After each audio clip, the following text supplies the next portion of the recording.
এই মহা শ্রাবণ মাসে বাবাধাম যাত্রা।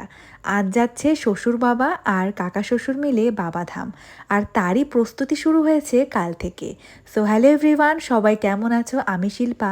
আজকের ব্লগটা একটু অন্যরকম, সবাই দেখতে থাকো। প্রত্যেক বছরই বাবারা বাবাধাম যায়।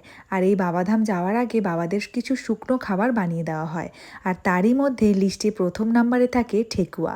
আর এই ঠেকুয়া বানানোরই প্রস্তুতি চলছে। আর যেহেতু এটা অনেকটা সময়ের প্রসেসিং, সেই জন্য কালকে মানে আগের দিন রাত্রেবেলায় সবটা বানিয়ে রেখেছিলাম।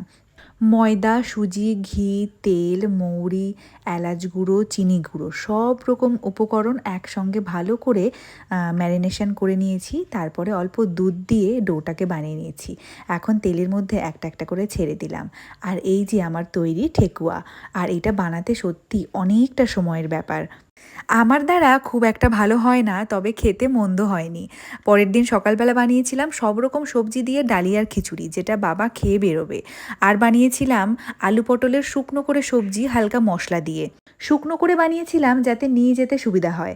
ঝোলওয়ালা সবজি থাকলে একটা পড়ে যাওয়ার ভয় থাকে। তারপরে আটা ভালো করে ময়ম দিয়ে নিয়েছিলাম লুচি বানানোর জন্য। কারণ কাকু যাচ্ছে, কাকু বেশ লুচি পছন্দ করে। বানিয়েছিলাম গরম গরম লুচি। আর এই যে আমার ফুলকো ফুলকো লুচি রেডি হয়ে গেছে। তারপর কিছুটা রুটি বানিয়েছিলাম, কারণ বাবা ভীষণ হেলথ কনসিয়াস, বাবা রুটি পছন্দ করে লুচির থেকে। তবে অল্প করেই রুটি বানিয়েছিলাম। আর সব শেষে বানিয়েছিলাম মিষ্টি খাস্তা কচুরি। তবে এটা কিন্তু কেউ মালপোয়া ভেবে গুলিয়ে ফেলো না, কারণ দেখতে অনেকটা মালপোয়ার মতনই লাগছে। তারপর একটা বাটিতে টক দই আর চিনি নিয়েছি। কোনো যাত্রায় বেরোনোর আগে এই দই আর চিনি খেয়ে বেরোনো নাকি খুব শুভ বলে মানা হয়। শাশুড়ি মা এইসব নিয়ম খুব ভালো করে পালন করতেন। কতটা কি করে উঠতে পারি জানি না, তবে আমি আর বোন দুজনেই মায়ের মতন সবটা করে ওঠার চেষ্টা করি, যেন সব কিছু ভালো হয়। সব কিছু রেডি করা হয়ে গেছে, এখন বাবা কাকুরা বেরোবে। আর সেই জন্য আমরা বাইরে চলে আসলাম। ওই দেখো গাড়ির ওপরে সব কিছু বাঁধাবাঁধি হচ্ছে জিনিসপত্র। আমি আর বোন বাইরে চলে এসেছি এখন বাবাদের বাই বাই করতে।